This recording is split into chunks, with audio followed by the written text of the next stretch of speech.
برادران ملت اسلامی، السلام علیکم ورحمۃ اللہ وبرکاتہ۔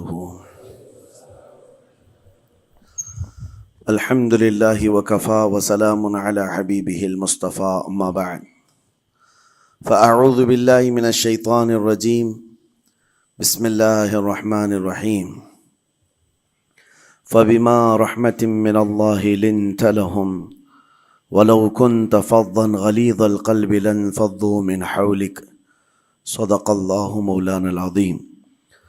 بارگاہ رسالت معاب صلی اللہ تعالی علیہ وسلم میں درود پاک کا ہدیہ پیش کریں۔ اللہم صلی علی سیدنا و مولانا محمد معدن الجود والکرم وآلہ واصحابہ الکرام وابنہ الکریم وبارک وسلم صلاۃ دائمۃ سرمدا ابدا۔ عزیزان گرامی وقار، انسان کو اللہ تبارک و تعالیٰ نے جو خصوصیات عطا کی ہیں، اس میں خاص طور پر زبان اور بیان کی خصوصیت بہت اہم ہے۔ شیخ سعدی رحمۃ اللہ تعالیٰ علیہ فرماتے ہیں، تا مرد سخن نہ گفتہ باشد، عیب و ہنرش نہ ہفتہ باشد۔ جب تک آدمی بات نہیں کرتا، اس کی اچھائی بھی چھپی رہتی ہے، برائی بھی چھپی رہتی ہے۔ انسان اپنے کلام سے، اپنی بات سے سمجھ میں آ جاتا ہے کہ کس کیٹیگری کا ہے، کس لیول کا ہے۔ اس کی گفتگو کے آداب اس کی حقیقت بتاتے ہیں، بلکہ یہاں تک کہ اس کے نسب کا بھی پتہ لگا لیا جاتا ہے اور اس کی تربیت کا بھی اندازہ ہو جاتا ہے۔ حضرت لقمان حکیم سے پوچھا گیا، نیکی کس کا نام ہے؟ تو آپ نے فرمایا، دو چیزیں اور بہت چھوٹی ہیں۔ نیکی دو چیزیں ہیں جو بہت چھوٹی ہیں۔ کہا کیا ہے؟ کہا کہ ملاقات میں لوگ اپنے بھائیوں سے مسکرانا اور نرم گفتگو کرنا۔ ساری نیکیوں کی جڑ ہے یہ، نرم گفتگو کرنا اور لوگوں سے خندہ پیشانی کے ساتھ مسکرا کر ملاقات کرنا۔ لیکن میرے عزیزو، یہ دو چیزیں بناوٹی تو بہت سارے لوگوں کے ساتھ آ سکتی ہیں، اخلاق تصنع جس کو کہتے ہیں، تکلف کے ساتھ بہت سارے لوگوں کے ساتھ آ سکتی ہیں، لیکن حقیقت میں جس انسان کی طبیعت میں یہ دو چیزیں ہونی چاہیے، وہ کب سمجھ میں آتی ہیں؟ اس وقت جو مولا علی کرم اللہ وجہہ الکریم نے فرمایا، کسی انسان کو اس کی حقیقت دیکھنا ہو تو غصے کے عالم میں اسے دیکھو۔ وہ اپنے آپے سے باہر ہوتا ہے یا اپنے مزاج کے خلاف کس طرح بات کو سن کر کے تحمل رکھتا ہے۔ سب سے بڑا پہلوان وہ ہے جس نے اپنے غصے کو کنٹرول کیا اور اپنی زبان پر قابو پا لیا، ورنہ یہ وہ لمحہ ہے جب انسان پھٹ پڑتا ہے، جو دل کے اندر ہے سب کہہ جاتا ہے۔ آپ کو میں بتاؤں، نبی کریم صلی اللہ تعالیٰ علیہ وسلم کے عظیم اخلاق کریمہ، بخاری شریف کی حدیث ہے، حضور مسجد نبوی میں تشریف فرما ہے۔ اس وقت مسجد نبوی، آج ہو سکتا ہے آپ کے ذہن میں جو امیج ہے مسجد نبوی کی، بہت بڑی عالی شان مسجد، لیکن وہ زمانہ نبوی میں اس طرح کی نہیں ہے۔ کچی دیواریں تھی، اوپر چھپر کے چھت پڑے ہوئے تھے اور مٹی کی زمین تھی۔ یہ مسجد نبوی کی شکل اس زمانے میں حضور اکرم صلی اللہ تعالیٰ علیہ وسلم اپنے صحابہ کے ساتھ بیٹھے ہیں۔ ایک دیہات کا رہنے والا شخص آیا۔ ایک بات یاد رکھیں کہ دیہات میں، گاؤں میں رہنے والوں کے اخلاق اور تمیز میں بڑا فرق ہوتا ہے، ان کے ہاں آداب کی کمی ہوتی ہے۔ وہ شخص آیا اور مسجد نبوی میں آ کر حضور صلی اللہ علیہ وسلم سے کچھ بات چیت کیا، اور تھوڑی دیر کے بعد مسجد میں ہی کھڑے ہو کر پیشاب کرنا شروع کیا۔ بخاری شریف میں یہ حدیث موجود ہے۔ جب مسجد نبوی میں کھڑے ہو کر پیشاب کرے تو صحابہ اکرام سب دیکھ کر کے دوڑانے لگ گئے، خذوہ خذوہ، پکڑو اس کو، پکڑو اس کو، اور صحابہ دوڑاتے تھے، وہ پیشاب کرتے ہوئے بھاگتا تھا پوری مسجد میں۔ نبی پاک صلی اللہ تعالی علیہ وسلم نے فرمایا، دعوہ، چھوڑ دو اس کو، کر لینے دو، پیشاب کر رہا ہے مسجد میں، چھوڑ دو اس کو۔ جب وہ صحابہ اکرام حضور کا حکم سنتے ہیں، سب پیچھے ہٹ گئے۔ تھوڑی دیر کے بعد نبی کریم صلی اللہ تعالیٰ علیہ وسلم نے صحابہ سے فرمایا، پانی کے ڈول بھر کر کے لائے جائیں۔ صحابہ سے ہی منگوایا، پانی کے ڈول بھر کر کے لائے گا اور مسجد نبوی کے میدان میں فرش پر بہایا گیا اور صاف کیا گیا۔ اب وہ شخص نہایت ہی ڈرا سہما کھڑا تھا، میرے ساتھ کیا ہوگا پتہ نہیں، میں نے پیشاب کیا، اب مجھے یہ لوگ قتل کر ڈالیں۔ نبی کریم صلی اللہ تعالی علیہ وسلم نے قریب بلایا اور فرمایا، نہایت نرم گفتگو کے ساتھ حضور فرماتے ہیں، یہ اللہ کا گھر ہے، یہاں پیشاب نہیں پیشانیاں رکھی جاتی ہیں۔ بس یہ جملہ ہے، بخاری شریف میں موجود ہے، یہاں عبادت کی جاتی ہے۔ اتنا کہہ کر رخصت ہو گئے، رخصت کر دیا۔ وہ دیہات سے آیا ہوا جو نوجوان تھا یا شخص تھا، باہر نکلتے ہی وہ کلمہ طیبہ پڑھ کر حضور کی غلامی میں شامل ہوا۔ میں نے وہ بلند عالی اخلاق نہیں دیکھے۔ نبی کریم صلی اللہ علیہ وسلم کے بارے میں قرآن کہتا ہے، فَبِمَا رَحْمَةٍ مِّنَ اللَّهِ لِنْتَ لَهُمْ، اللہ کی رحمت سے آپ لوگوں کے لیے نرم ہیں، اس لیے لوگ آپ کے ارد گرد لگے ہوئے رہتے ہیں۔ وَلَوْ كُنْتَ فَظًّا غَلِيظَ الْقَلْبِ لَانفَضُّوا مِنْ حَوْلِكَ، اے رسول اگر آپ سخت دل ہو جائیں تو پھر یہ سب چھٹ جائیں گے، آپ سے دور ہو جائیں گے۔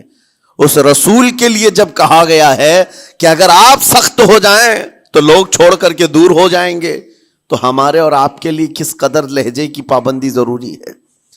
ہاں عزیزان گرام وقار، اپنی گفتگو، اپنے کلام، اپنی بات چیت سے آپ اپنے سلیقے بتاتے ہیں۔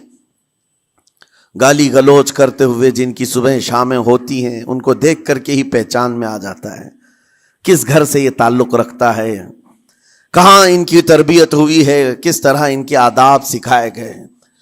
اسی لیے میرے عزیزو، بچوں کو آوارہ بھی نہ چھوڑ دینا کہ وہ اپنی زبان گلی کوچوں سے سیکھ کر کے جائیں۔ کل کو ہوگا یہ کہ اس کی زبان کی وجہ سے لوگ تمہیں تان و تشنیع کریں گے، اس کا باپ ایسا ہوگا اس لیے بچہ ایسا ہے، اس کی ماں اس طرح ہوگی اس لیے اس کی گفتگو ایسی ہے۔ کیونکہ موسٹلی زیادہ طور پر بچے اپنے ماں باپ کے اخلاق کو نقل کرتے ہیں، ٹرانسفر ہوتی چلی جاتی ہیں۔ ایک بار حضور اکرم صلی اللہ تعالی علیہ وسلم مسجد نبوی سے باہر نکل کر جا رہے ہیں۔ توجہ میرے عزیزو، اخلاق کہاں دکھانے چاہیے اور ہماری بات چیت کے انداز ہمیں کہاں ہونا چاہیے، میں آپ کو بتاؤں۔ حضور تشریف لے کر جا رہے ہیں، صحابہ اکرام کھڑے تھے حضور کے اطراف۔ مدینہ طیبہ کی ایک بوڑھی خاتون جس کا ذہنی توازن کھویا ہوا ہے، یعنی وہ دماغی طور پر ڈسیبل ہے، اور وہ آئی جا رہی تھی۔ لوگ جب بھی اس کو دیکھتے راستہ کاٹ لیتے، وہ جس کو بھی پکڑتی تھی سنانا شروع کرتی تھی، جو منہ میں آئے بکنے لگ جائے، اور لوگوں کو تنگی محسوس ہونے لگتی۔ صحابہ نے دیکھا کہ یہ عورت آ رہی ہے، حضور کی طرف آ رہی ہے، سب نے حضور صلی اللہ علیہ وسلم کو گھیر لیا اس کا راستہ روکنے کے لیے۔ اب آئے گی اور نبی کریم صلی اللہ علیہ وسلم کے پاس اگر زبان درازی کرنے لگ جائے، پاگل عورت ہے، اور بک بک کرنے لگ جائے، حضور پاک صلی اللہ علیہ وسلم کے ادب میں کہیں کمی نہ آ جائے۔ صحابہ کا یہ ہمیشہ اہتمام رہتا۔ حضور اکرم صلی اللہ علیہ وسلم نے دیکھا تو صحابہ سے کہا، ہٹ جاؤ، اس کو آنے دو، ہٹ جاؤ، اس کا راستہ چھوڑ دو۔ صحابہ نے کہا، یا رسول اللہ صلی اللہ علیہ وسلم، اس کا ذہنی توازن ٹھیک نہیں ہے، دماغی طور پر وہ عورت ٹھیک نہیں ہے، وہ آئے گی اور لمبی باتیں کرتی ہے، لا یعنی باتیں کرتی ہے، کہیں آپ کی شان پاک میں کوئی گستاخی نہ ہو جائے۔ صحابہ روک رہے تھے، حضور پاک صلی اللہ علیہ وسلم نے سختی سے فرمایا، ارشاد فرمایا، ہٹ جاؤ، اس کا راستہ چھوڑ دو، مجھے پتا ہے پورے مدینے میں اس کی کوئی نہیں سنتا، میں بھی نہ سنوں تو کس کو سنائے گی، اگر میں بھی نہ سنوں تو وہ کس کو سنائے گی۔ یہ میرے مصطفیٰ کریم صلی اللہ تعالی علیہ وسلم کے دربار عالی جاہ کی وہ بلند اخلاق کریمانہ کی ایک مثال ہے، جس کو خود میرے آقا نے فرمایا، بعثت لأتمم مکارم الاخلاق۔ عزیزان گرامی وقار، لوگوں کے آج حالات ایسے ہیں کہ اچھے لوگوں کے ساتھ اخلاق الگ دکھائے جاتے ہیں، چھوٹے لوگوں کے ساتھ اخلاق الگ دکھائے جاتے ہیں۔ سٹیٹس کا آدمی ہو تو اس کے ساتھ ملنے کے طریقے الگ ہیں، اور غریب کوئی آ جائے، فقیر کوئی آ جائے تو اس سے ملنے کا انداز الگ ہو جائے، یہ نہ ہو۔ یہ ہم سب کے لیے نصیحت ہے۔ اسی ممبئی کی سرزمین پر میں آپ کو بتاؤں، ایک ماہم شریف میں بزرگ حاجی صاحب ہوا کرتے تھے، آج سے تقریباً 10-12 سال پہلے کی۔ وہ کئی لوگوں سے ایک سوال کرتے تھے پکڑ پکڑ کر کے کہ میرا ایک سوال ہے، آپ جواب دیں گے، میرا ایک سوال ہے۔ کئی علماء سے انہوں نے پوچھا، مجھ سے بھی انہوں نے، جب میں نیا تھا مصر سے پڑھ کر کے آیا تھا، میرے پاس آ کر کہا کافی سالوں سے میرے ذہن میں ایک سوال ہوتا ہے، میں آپ سے بھی پوچھنا چاہتا ہوں۔ کہا بتائیے کیا ہے؟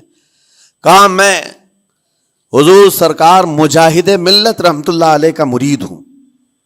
علامہ حبیب الرحمن مجاہد ملت، رئیس اعظم اڑیسہ، جن کے خدمات جلیلہ آج ہو سکتا ہے نئی جنریشن کو نہ معلوم ہو، ان کا لقب ہے مجاہد ملت، جنہوں نے سنیت کی بقا کے لیے اپنا تن من دھن سب قربان کیا تھا۔ وہ مجاہد ملت عظیم بزرگ ولی کامل ہے۔ یہ حاجی صاحب کہتے ہیں کہ میں ایک نارمل آدمی تھا، کڑیا تھا، یعنی گھر بنانے کا کام کرتا تھا۔ جب وہ ممبئی تشریف لاتے تو دوڑ کر کے ہر جگہ سے لوگ ملنے آتے، میں بھی گیا تھا، اور اس وقت میں جوان تھا۔ حضور مجاہد ملت رحمت اللہ علیہ کی بات وہ بتا رہے ہیں کہ لوگ لائن لگا کر کے مصافحہ کر رہے تھے، مل رہے تھے۔ جب مل رہے تھے تو پھر میرا نمبر آیا، میں ملنے کے لیے گیا۔ بزرگوں کے سب ہاتھ چومتے ہیں، یہ ہمارے سنیوں کے طریق ہیں۔ ادب، علماء ذوی الاحترام کے ہاتھوں کا بوسہ لینا یہ مستحسن ہے، یہ ہمارے آداب میں سے، معمولات اہل سنت میں سے۔ تو جب سب لوگ ان کے دست بوسی کر رہے تھے، ہاتھ چوم رہے تھے، میں بھی قریب گیا، اور جب میرا نمبر آیا میں ہاتھ چومنے کے لیے گیا تو انہوں نے میرا ہاتھ لے کر خود ہی چوم لیا۔ وہ بزرگ عالی جاہ ولی کامل جن کو دنیا مجاہد ملت کہتی ہے، میرا ہاتھ انہوں نے چوم لیا، اور میرے اندر ایسی پشیمانی تھی کہ میں کیا کروں سمجھ میں نہیں آیا۔ میں ایک معمولی سا کڑیا، اور کہاں ان کا مقام کہاں میرا۔ تو اس کے بعد وہ اس بے چینی میں رہتے تھے کہ ایسا کیوں کیا، ایسا کیوں کیا، کیونکہ پوچھنے کا موقع ہی نہیں ملا۔ ایک بزرگ تھے، انہی کے خلیفہ تھے حضور مجاہد ملت کے، انہوں نے اس کا جواب دیا۔ میرے عزیزو کیا بہترین جواب تھا۔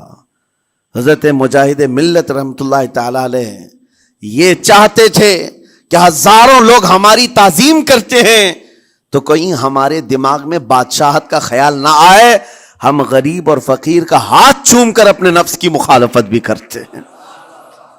اخلاق کریمانہ دکھانے کے لیے اسٹیٹس والوں کے ساتھ ہی نہیں، غربا فقراء کے ساتھ بھی وہ اخلاق ہوں۔ نبی کریم صلی اللہ تعالی علیہ وسلم کے وہ آداب آج اگر آپ اپنا لیں، بہت ساری کڑوی چیزیں ویسی ختم ہو جائیں۔ آج ممبئی کی سرزمین پر سب سے بڑا یہ چیلنج ہے بات کرنے میں، نوجوانوں کے تو آج پارے چڑھے ہوئے ہوتے ہیں، ان سے کوئی بھی بات کر لے، جس تیور میں یہ بات کرتے ہیں ایسا لگتا ہے کہ ابھی لڑائی ہو جائے گی، ابھی جھگڑا ہو جائے گا۔ اس کی عادت سی بن گئی ہے۔ آپ کو پتہ ہے فرمایا گیا، عربی کا قول ہے، جراحت السنان لها التیام ولا یلتام ما جرح اللسان۔ تلوار سے، چاقو سے دیا ہوا زخم سوکھ سکتا ہے، زبان سے دیا ہوا زخم کبھی نہیں سوکھتا۔ زبان سے دیا ہوا زخم نہیں سوکھتا۔ بولنے سے پہلے 1000 بار اس بات کو خیال ہونا چاہیے کہ میں جس کو بول رہا ہوں کہیں اس کا دل چھلنی تو نہیں ہو جائے۔ میری زبان یہ ہوتی 50 گرام کی چھوٹی زبان ہے، لیکن بڑے بڑے لوگوں کے کلیجے چیر کر رکھتی ہے، بڑے بڑے لوگوں کے دلوں میں سوراخ کر کے رکھتی ہے، زخمی کر کے رکھتی ہے اس کا استعمال۔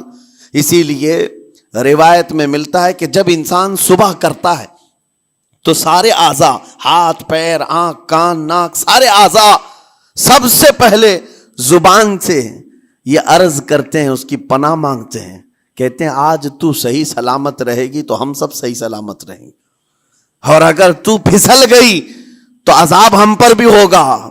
زبان بولتی ہے، مار کسی اور کو پڑتی ہے، کوئی زبان کو مارتا نہیں ہے، گالی زبان دیتی ہے، لیکن مار کبھی پیٹھ پہ پڑتی ہے، سر پہ پڑتی ہے، ہر جگہ پڑتی ہے۔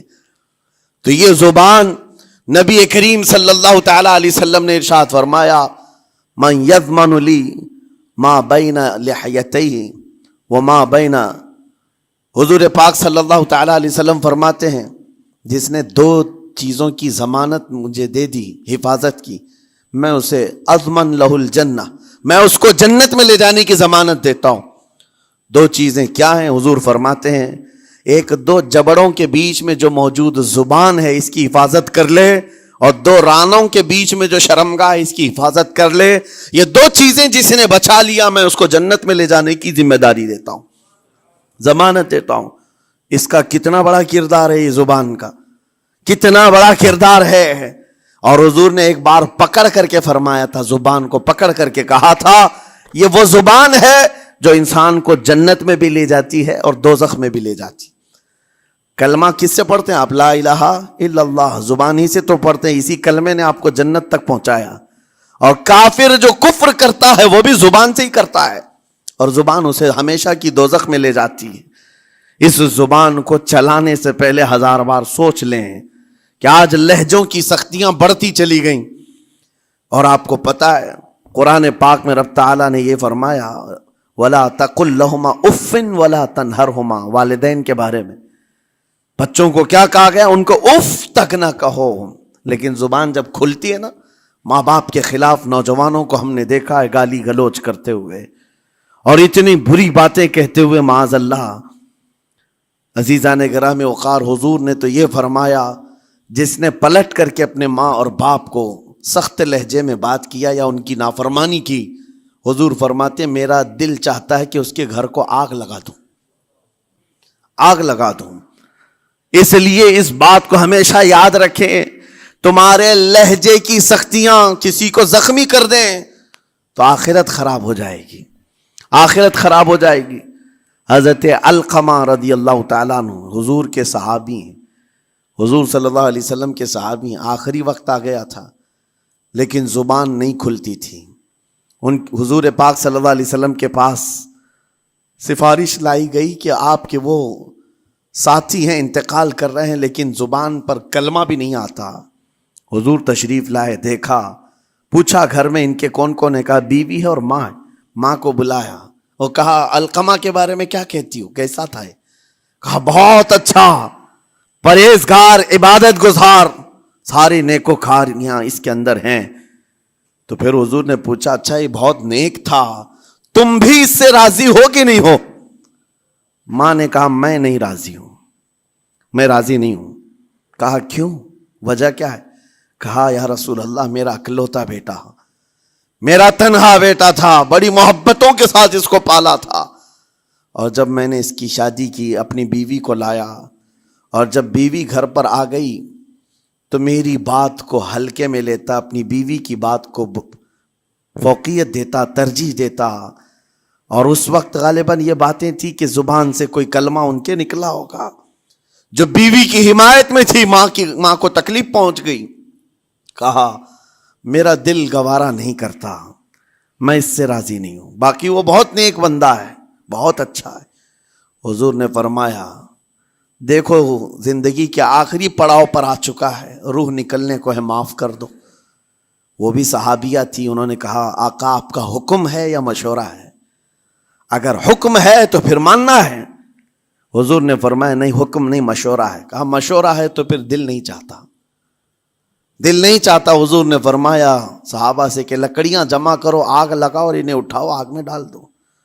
آگ دہکائی گئی تو ماں کی ظاہر سی بات ہے ممتا بے چین ہو گئی۔ کہا ان کو میرے سامنے آگ میں ڈالیں گے؟ کہا ہاں، اس سے بہتر ہے کہ وہاں جلے گا، یہاں جلے۔ وہ ماں کہتی آقا آپ گواہ ہو جائیں، میں اپنے بیٹے کو معاف کرتی ہوں۔ ادھر معاف کیا، ان کی زبان پر کلمہ طیبہ جاری ہوا۔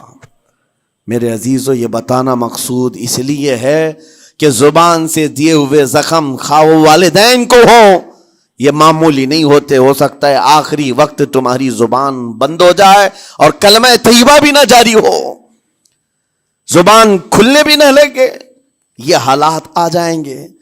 اس لیے اپنی زبان کا کنٹرول برقرار رکھو، کس سے کیا کہنا ہے۔ ابھی میں اس کا دوسرا پارٹ بھی بتاتا ہوں زبان کے استعمال کا۔ یہ نرمی لہجے کے اندر ہونا بہت ضروری ہے، لیکن کچھ جگہوں پر سختی کی اجازت ہے، لیکن وہ مقامات الگ ہیں۔ نرم لہجہ حضور پاک صلی اللہ تعالی علیہ وسلم کے فرامین میں سے ہے۔ ایک بات بڑی، بغداد مقدسہ میں نے ایک ولی پاک کی زیارت کی، ان کے آستانے پر بھی میں نے ابھی بیان کیا تھا۔ حضرت بہلول دانا مجذوب بزرگ تھے، اور بغداد کی گلیوں میں کہیں پر بھی بیٹھ جاتے تھے، اور جو جانکار تھے وہ سمجھتے تھے یہ اللہ والا بندہ ہے۔ مجذوب کس کو کہتے ہیں؟ جس کی یاد الہی میں عقل فنا ہو گئی، ختم ہو گئی، اللہ کے ذکر میں اور اللہ کی یاد میں اپنے آپ کو فنا کر دیا ہے، اس کے اوپر شریعت کا قلم نہیں۔ ظاہر سی بات ہے شریعت کے سارے احکام اس پر ہیں جس کی عقل سلامت ہے۔ عاقل ہو، بالغ ہو تو نماز فرض ہے نا، عقل ہی نہیں ہے تو وہ مجذوب ان اولیاء کو کہتے ہیں۔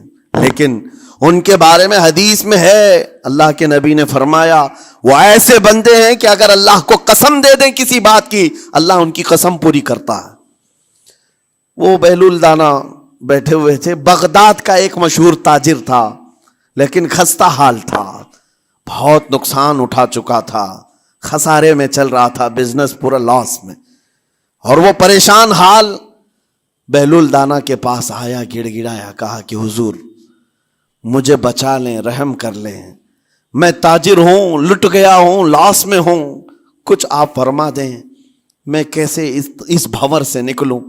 بہلول دانا نے دیکھا، کہا ٹھیک ہے کچھ پیسے بچے ہیں؟ کہا ہاں ہے، وہ بس اتنا سرمایہ ہے کہ مال لیتا ہوں پھر بیچ دیتا ہوں، نفع نہیں ہوتا۔ بہلول دانا نے کہا ایک کام کر، کالا کپڑا جتنا ملتا ہے سب خرید لے، پورے شہر سے کالا کپڑا جہاں جہاں مل جائے سب لے کر اسٹاک کر لے۔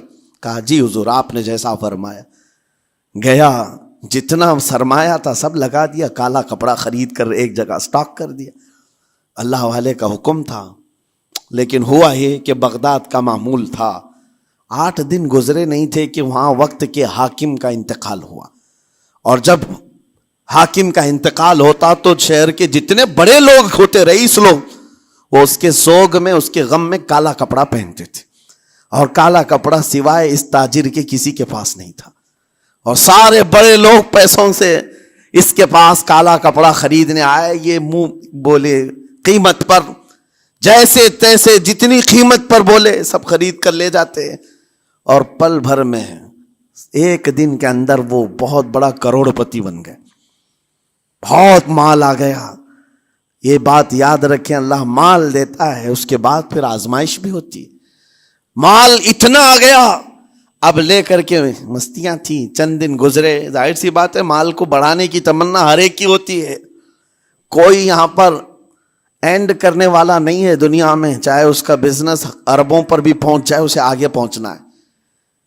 چند دن گزرے تھے، 8-10 دن، پھر آیا حضرت بہلول دانا کو ڈھونڈتے ہوئے، ایک جگہ میدان میں یہ مجذوب بزرگ بیٹھے مل گئے، آیا اور کہا او دیوانے بتا اب کیا خریدوں، پیسہ بہت ہے ابھی میرے پاس، بتا دیوانے اب کیا خریدوں؟ انہوں نے دیکھا، کہا کہ لہجہ تو بدلا ہوا ہے، پیسہ بہت زیادہ تھا، کہا کہ ٹھیک ہے کوئی بات نہیں، اللہ والوں کو ان سب چیزوں سے کوئی لینا دینا نہیں۔ آپ نے کہا مال جتنا ہے تیرے پاس سب لے کر کے خربوز خرید لے، تربوز خرید لے، جس کو کلنگڑ کہتے ہیں، تربوز پورے خرید لے۔ اس نے کروڑوں کی جائیداد پورے تربوزوں میں لگا تھی، سب تربوز خرید کر سٹاک کر دیا ایک جگہ، اور اس کے گمان میں یہی تھا کہ چند دن گزریں گے، کوئی ایسا ہی حادثہ ہوگا جب تربوز منہ مانگی قیمت پہ لوگ خریدیں گے اور میں بیچوں گا۔ پورا مال تربوز میں لگایا، 2 دن 4 دن 6 دن 8 دن گزرے، کوئی حادثہ نہیں، ادھر تو تربوز سڑنے لگ گئے، وہ تو زیادہ دن سٹاک نہیں کیے جا سکتے، سڑن شروع ہو گئی، پھر تھوڑے دنوں کے بعد پورے کے پورے سڑ گئے، کروڑوں کا مال تربوز میں سڑ کے چلا گیا، وہ کچھ بھی نہیں سکا، کچھ نہیں کر سکا، واپس چیختا چلاتا اسی حالت میں آیا، پہلے سے بھی زیادہ بدتر حالت میں آ گیا ہوں، دوڑتے ہوئے آیا، حضرت بہلول دانا کو ڈھونڈتے ہوئے، کہاں ہیں؟ وہ اسی جگہ بیٹھے ہوئے مٹی میں بیٹھے رہتے تھے، قریب آیا اور کہنے لگا کہ آپ نے میرے ساتھ ایسا کیوں کیا بہلول؟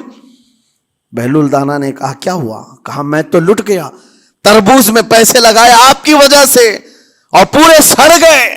بہلول دانا نے کہا میں نے تو کچھ نہیں کیا، پہلے تو تجھے نفع ملا تھا وہ تیرے لہجے کی وجہ سے، اب خسارہ ہوا ہے تیرے لہجے کی وجہ سے۔ پہلے جو آیا تھا بات کرنے کے لیے اس وقت تیری تمیز الگ تھی، تیری تہذیب الگ تھی، اخلاق الگ تھی، گڑ گڑا کر کہا تھا کہ میں لٹ گیا ہوں آپ رحم کر دیں۔ دوسری بار آ کر کے کیا کہا؟ او دیوانے بتا کیا خریدوں؟ لہجہ بدل گیا تو پوری حیثیت بدل گئی۔ زبان ہماری اونچائی پر بھی لے جاتی ہے اور نیچے بھی لے آتی ہے۔ اس بات کو ہمیشہ ملحوظ رکھیں کہ اس زبان سے بہت سارے لوگ نفع بھی اٹھاتے ہیں، بہت سارے لوگوں کو نقصان بھی ہوتا ہے۔ لیکن ساتھ میں یہ بات بھی عرض کروں، نرم گفتگو کرنے کا عادی ہر ایک کو ہونا چاہیے، نرم گفتگو کرنے کا عادی ہر ایک کو ہونا چاہیے، اس کی نیکیوں کی علامت ہے، اس کے اخلاق کی علامت ہے۔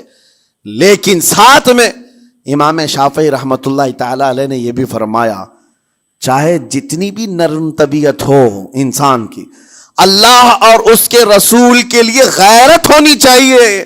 اللہ اس کے رسول کے خلاف بات سنے تو پھر نرم لہجے کا استعمال نہ کرے، پھر وہ بزدلی کہلائے گی، وہ بزدلی کہلائے گی۔ آج میں ایک بات یہ بھی بتا دوں، بہت سارے لوگ یہ سمجھتے بھی ہیں، ابھی چند دن قبل میں ماررہ مطہرہ میں بیان کیا اخلاق کے اولیاء اکرام کے مذہب و مسلک پر، اور پچھلے 15 سالوں سے میں نے بہت سارے خطابات کیے ہیں اخلاق پر، معاشرے کی برائیوں پر، لیکن ابھی چونکہ چند دنوں میں جلسے پروگرام بہت سارے ہو گئے اور عظمت ناموں سے رسالت پر زیادہ گفتگو ہونے لگی، تو لوگوں میں ایک امیج الگ بیٹھی ہوئی ہے۔ اور ابھی ہم نے اخلاق حسنہ پر گفتگو کیا کی 8 دن پہلے، ایک بزرگ نے مجھ سے پوچھا ایسی بھی تقریر کرتے ہیں آپ ایسی بھی تقریر کرتے ہیں، یعنی نرم گفتگو بھی کرتے ہیں؟ مطلب یہ ہے کہ ہماری امیج ایسی بنا کر رکھیں کہ ہم ہر وقت چلاتے ہی رہتے ہیں، ہر وقت للکارتے ہی رہتے ہیں۔ میرے عزیزوں، میں یہاں پیغام دینا چاہتا ہوں، ہم قرآن کے اس آیت پر عمل کرنا چاہتے ہیں جو مولا نے فرمایا اشداء علی الکفار رحماء بینہم، مومنین کی شان ہے، صحابہ کی شان ہے، وہ کافروں پر سخت ہوا کرتے ہیں اور مومنوں کے لیے نرم دل ہوا کرتے ہیں۔ زبان کی نرمی ایمان والوں کے لیے ہے، زبان کی نرمی محبت مصطفیٰ کے لیے ہے، عاشقان مصطفیٰ کے لیے ہے، ساتھ میں زبان کی سختی کفار و مشرکین کے لیے ہے، گستاخان رسول کے لیے ہے۔ اور اگر یہ چیز نہیں آئی تو پھر آپ سمجھ لیں نیک اس وقت نہیں کہلائے گا آدمی۔ بعض لوگوں کو ایسا لگتا ہے نرم بات کرنا چاہیے، نرم گفتگو، بالکل صحیح ہے، یہ اخلاق ہے، لیکن اگر ایسے مقامات پر جہاں تمہارے نبی کو کوئی گالی دے رہا ہو، رب کی شان میں کوئی بھونک رہا ہو، اس وقت تم کہو کہ اخلاق ہے، نرم بات کرنا چاہیے، یہ بے غیرتی ہے، یہ بے غیرتی ہے۔ تمہاری بیوی کو اگر تمہارے سامنے کوئی چھو دے اور اس کے بعد تم ہنس کر کے اس سے کہو ٹھیک ہے جائیے صاحب، آپ کو کہا جائے گا بے غیرت آدمی، بے غیرت آدمی ہے۔ انسان کو اپنی بیوی، اپنی بیٹی، اپنی ماں پر بھی غیرت ہوتی ہے، وہ سنتا نہیں ہے، یہ پیدائشی ہے، فطرت ہے انسان کی۔ اور مومن کی شان یہ ہے، سب سے بڑی غیرت اس کے لیے اللہ اور اس کے رسول کے لیے ہوا کرتی ہے۔ اللہ اور اس کے رسول کے لیے ماں اور باپ کو گالیاں ایک وقت میں برداشت کر بھی لے جائے، لیکن اللہ اور اس کے رسول کی شان میں وہ ہرگز برداشت نہ کرے، یہ ایمان کی علامتوں میں سے ہے۔ بہرحال میں نے زبان کے دونوں استعمال آپ کو بتائے، سخت لہجے بھی ہیں، نرم لہجے بھی ہیں، لیکن جب آپ کا پالا کسی گستاخ سے نہ پڑے تو ہمیشہ نرم گفتگو کرنے کے عادی بنے۔ مومنین میں نرم لہجے کا اختیار ہمیشہ رہے، اس سے اخلاق آپ کے بتائے دکھائے جاتے ہیں، اس سے آپ کے اخلاق معلوم ہوتے ہیں، ساتھ ہی معاشرے میں نرمی اور محبت کا ماحول بھی قائم ہوتا ہے۔ ڈانٹنے کے طریقے بھی میں آپ کو بتاؤں، میرے والد اگرامی فرمایا کرتے تھے، حضور حافظ ملت رحمت اللہ علیہ جو الجامعۃ الاشرفیہ مبارک پور کے بانی ہیں اور بڑے محدث، جنہوں نے ایک نہیں ہزاروں عالم پیدا کیے، اس ہندوستان کی بات کر رہا ہوں، حافظ ملت رحمۃ اللہ علیہ پوری بخاری شریف پڑھاتے تھے، تقریباً 40 سال تک انہوں نے پڑھایا بخاری شریف. میرے والد ان کے شاگرد ہیں. فرماتے ہیں جب وہ بہت زیادہ ناراض ہو جاتے کسی سے، ڈانٹنا ہوتا، ہر استاد بچے کو ڈانٹتا ہے، کبھی کچھ بچہ نافرمانی کر جائے یا مزاج کے خلاف بات کرے تو استاد ڈانٹتا ہے. تو حافظ ملت رحمۃ اللہ علیہ اگر کسی شاگرد کو ڈانٹتے بھی غصے میں تو کہتے ہیں اے جنتی کیا کر رہا ہے. کہتے ہیں اگر یہ جملہ قبول بھی ہو جائے تو بچہ جنتی ہو جائے. لہجے کی یہ استعمالات اولیاء سے سیکھو میرے عزیزو. غصے پر کنٹرول اس وقت تمہارے اخلاق معلوم ہوتے ہیں جب تمہارا غصہ عروج پر ہوتا ہے. اس وقت تمہاری حقیقت لوگوں کے سامنے آتی ہے. وہ اپنے شاگردوں کو ڈانٹتے بھی تو جنتی کہہ کر ڈانٹتے ہیں، یعنی کوئی گالی نہیں ہے، کوئی برے کلمے نہیں ہیں، بلکہ ایسا جملہ ہے کہ اگر قبول بھی ہو گیا استاد کی زبان سے، اس کی تو زندگی وصول ہوگی، اس کا بیڑا پار ہو گیا. ہمارے درمیان ماں باپ کو بھی یہ چاہیے کہ بچوں کو کس طرح کے اخلاق آپ دے رہے. گفتگو کرنے کے متعلق قرآن میں اللہ تعالیٰ نے آداب بتائے ہیں. جب آپ گھروں کے اندر موجود ہوں تو بچوں کے سامنے کس طرح کی گفتگو کیا کریں گے، کیسی بات کریں گے. شوہر اور بیوی جس طرح کی باتیں کر رہے ہیں بچے کے دماغ میں وہ پورا کا پورا چھپتا ہے، ٹرانسفر ہوتا ہے. اسی لیے کہا گیا ایڈلٹ گفتگو کبھی بھی بچوں کے درمیان نہیں کی جائے گی. جو میچورٹی میں نہیں ہے ان بچوں کے سامنے ماں اور باپ بیٹھ کر کے کلام بھی نہ کریں، بات نہ کریں. معاشرہ تو آج ایسا ہے سب پوری فیملی لے کر کے بیٹھے ہوئے ہیں، اور حد تو یہ ہے کہ گندی فلمیں سامنے لگی ہوئی رہتی ہیں. وہ کیسے بچا پاؤ گے؟ 4 سال 5 سال کے بچے کے اندر بھی وہ گفتگو، وہ مکالمات، ایک دوسرے سے بات کرنے کی تمیزیں، وہ سب وہاں سے سیکھتا آ رہا ہے. گھروں کے اندر ماحول کو تبدیل کرنے کے لیے آپ کی اپنی زبان پر کنٹرول اور اپنے بچوں کی تربیت اور ان کی زبان پر کنٹرول بہت ضروری ہے.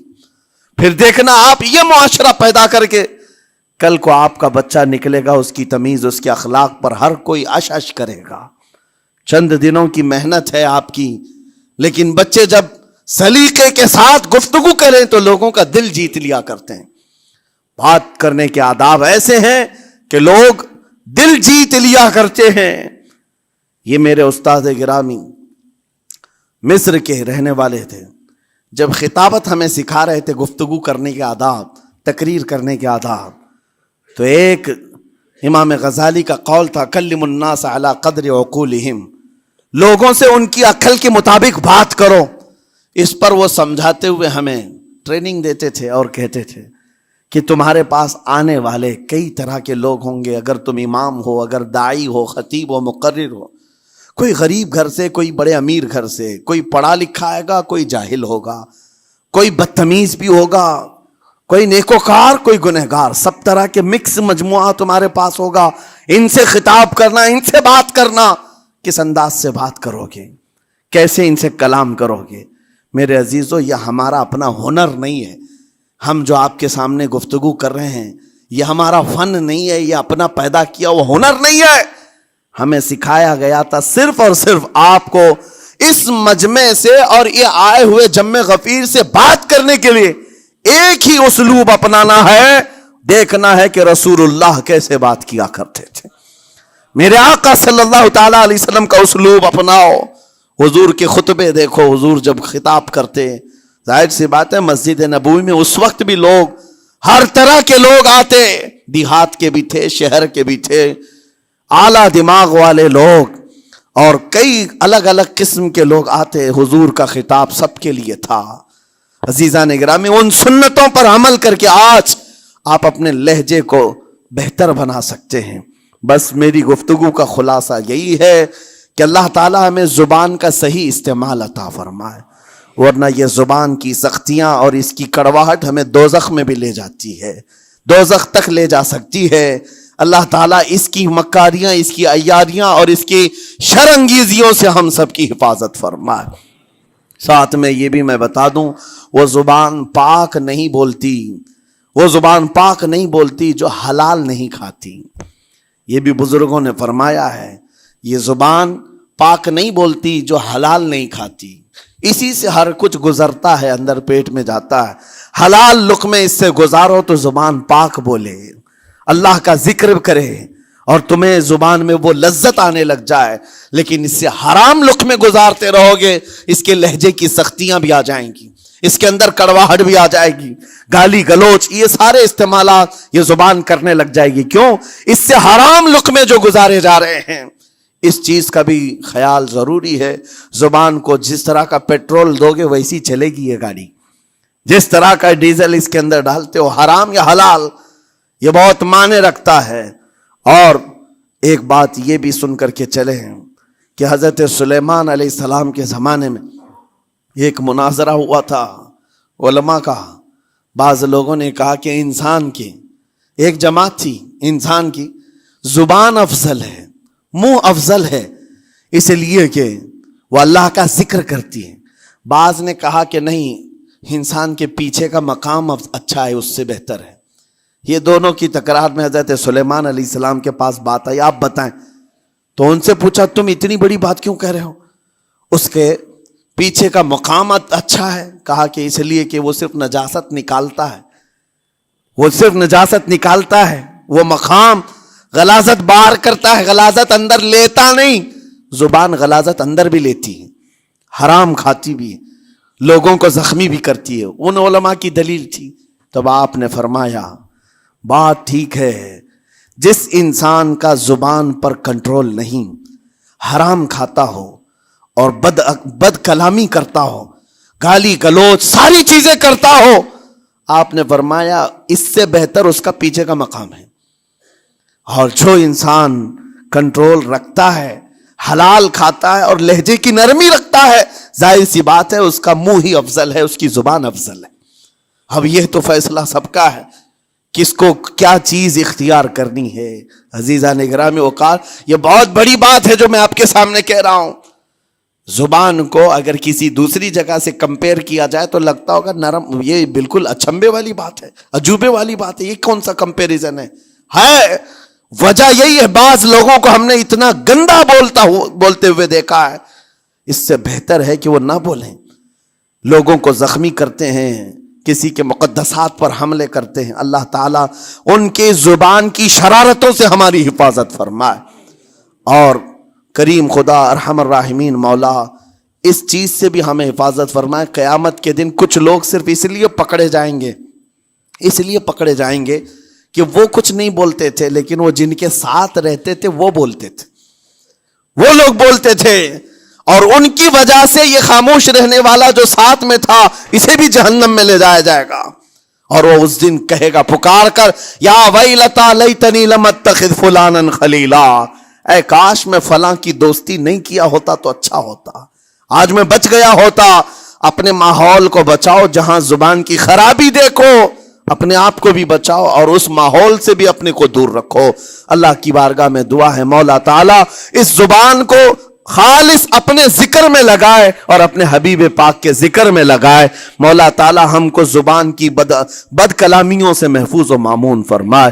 وآخر دعوانا ان الحمد للہ رب العالمین. السلام علیکم.